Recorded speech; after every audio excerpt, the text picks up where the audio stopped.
Hey guys, continuing Iamblichus' Exhortation to Philosophy, chapter 17.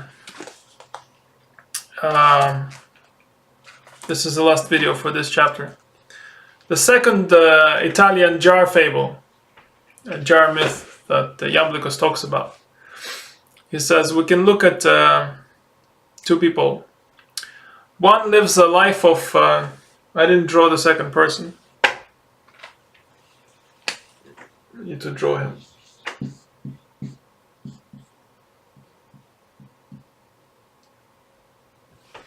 Okay, so that's balanced.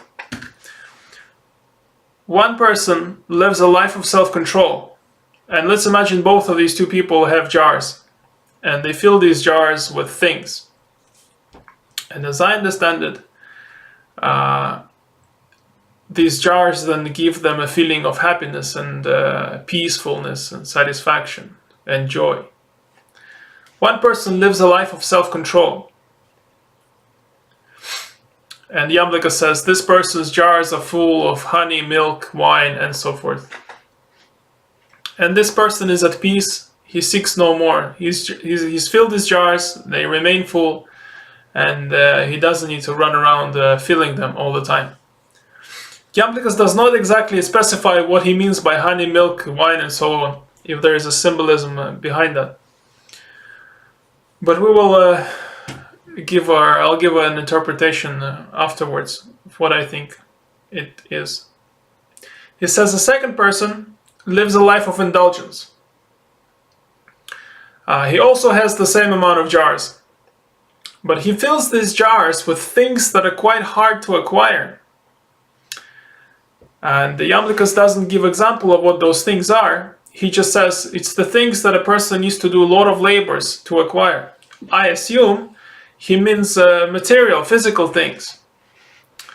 So it could be, for example, an expensive, in the modern time, it could be an expensive car or a huge house and so forth. And he says this person is not at peace because he needs to keep filling these jars. But to fill the jar, he needs to do pretty hard labors.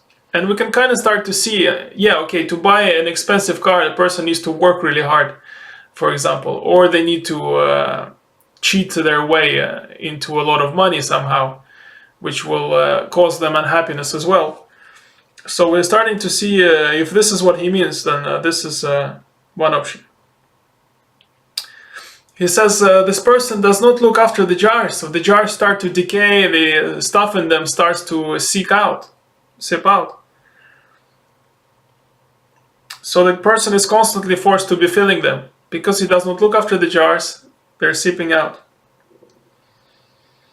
But the more the person fills the jars, the more he's wasting of whatever he fills the jars with. And that's it. Now, how do I understand this part? By the jars, I understand Iamblichus to mean physical body and the mind.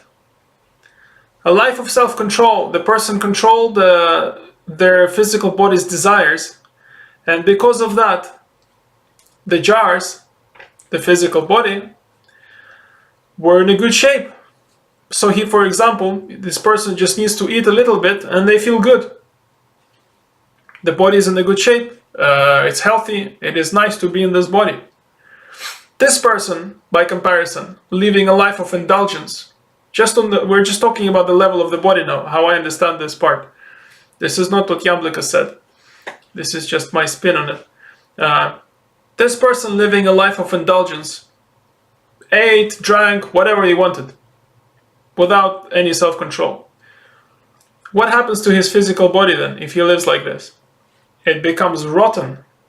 It becomes very unpleasant to be in this physical body. It's probably obese, or there is some serious ailments, there is problems with the organs. In this physical body, the person will feel unhappy. It will feel not at peace at all, because there's constant pains going on. So what does this person need to do to overcome these pains? They normally need to eat more and stimulate the physical body even more and more, to get more and more pleasure and satisfaction, to all kind of shadow the pains that they're experiencing in their body.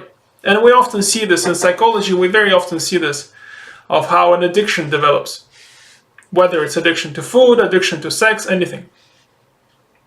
The person feels unhappy in their body, they need some kind of happiness. If the only way they learn to get happiness is by eating and drinking, and they'll start to eat and drink more, and we get a vicious cycle.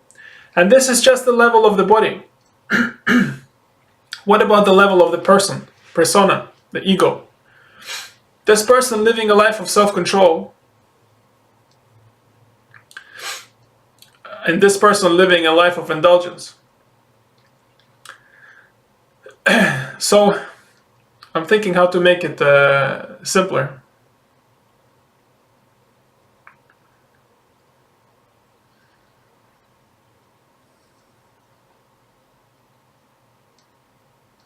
I don't know how to make it simpler, so I'll just say whatever comes to my mind. Okay, to feel happy, to feel satisfied, this person needed to buy things. This is what they learned to do, essentially. So they would buy a car and they'd feel a little bit happy or worthwhile. Then they buy a new phone, they feel a little bit happy and worthwhile. And so those are the things they're putting into their life. So on that level, the jars could be seen as a life of the person, as possessions. And if they develop that habit, then they start to believe that their happiness is in purchasing things. And their mind will constantly be on what to buy next. Buying becomes an addiction. For this person, controlling that energy to buy or not to buy, controlling it, not indulging in it, they start to detach themselves from that energy, from that habit, from that addiction to buy. So their happiness is no longer attached to buying things. So by default, they will be more peaceful. They have one less addiction. While this person, being attached to the habit of buying, to that addiction, they will be under control of the desire to buy new things. So they'll be buying new things, putting it into their life. But to derive pleasure from those things is a different thing. They will not be deriving much pleasure from those things because their mind, their mind will constantly be on what next thing to buy and so forth. This person, controlling the desire to buy things, to buy new things, will have to derive pleasure from what they already have, whatever that might be, however small that might be, whatever poor quality it might be. They're controlling themselves, they're not buying new things. So whatever they're left with is whatever things they have. So their attention naturally, instead of going towards other things, will go towards whatever they have. And I assume they will start to value it much, much more. And they will start to feel peace and enjoyment because they have this thing and they're controlling their energy. The energy is not sipping out towards buying new things all the time. This doesn't mean not to buy any new things ever. It just means self-control. Control that energy. Observe it. See if you are becoming an addict of indulgence. So we can see on this level how it can jars can represent physical body, or it can represent the things that you buy, or the third level it could represent the mind, information. This person not controlling what information they put into their mind will be putting into their mind everything. News, advertisements, everything. They just absorb. And we have all been at this kind of stages, and we can, if we observe other people, we can see what kind of people are like this. They're constantly, they're addicts of information. They constantly need information. And these people find it very hard to meditate. And when we are these people at different stages in our life, we find it very hard to meditate. Because we sit down and the mind starts to go crazy. It needs more information. It needs information. It cannot just sit, close the eyes, and do nothing. This person, controlling that energy again, has developed the power to detach themselves from the desire towards information. This person can sit happily and peacefully and just be by themselves without any constant stimulation. And feel much happier than this person who constantly needs to feed themselves with information. So we can see how the stuff works on the level of physical body, on the level of life and possessions, and on the level of the mind. So that's it. So with that in mind, this is the end of this chapter. Next we move on to chapter 18. And then we only have 2 chapters left. And this playlist will be finished with about 80 videos or so. Then I'll move on to the next book on the curriculum.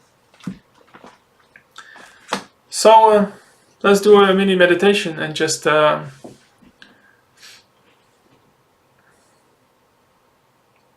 be in this moment. Seek nothing else, desire nothing else. Just be in this moment and observe what is happening. And be grateful for whatever is happening. For just a couple of minutes.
So if you're just simply meditating, you probably noticed this part of yourself waking up and thinking, desiring things. Wanting to talk to this person, wanting to do this, wanting to buy this, wanting to go to that place, and so forth. Meditation allows us to see how powerful this part of us is versus this part, so that we know to calm this part and fill it with wisdom, study of philosophy. Thank you for your time, guys. YouTube might show a video now. You can click on it and keep watching this channel.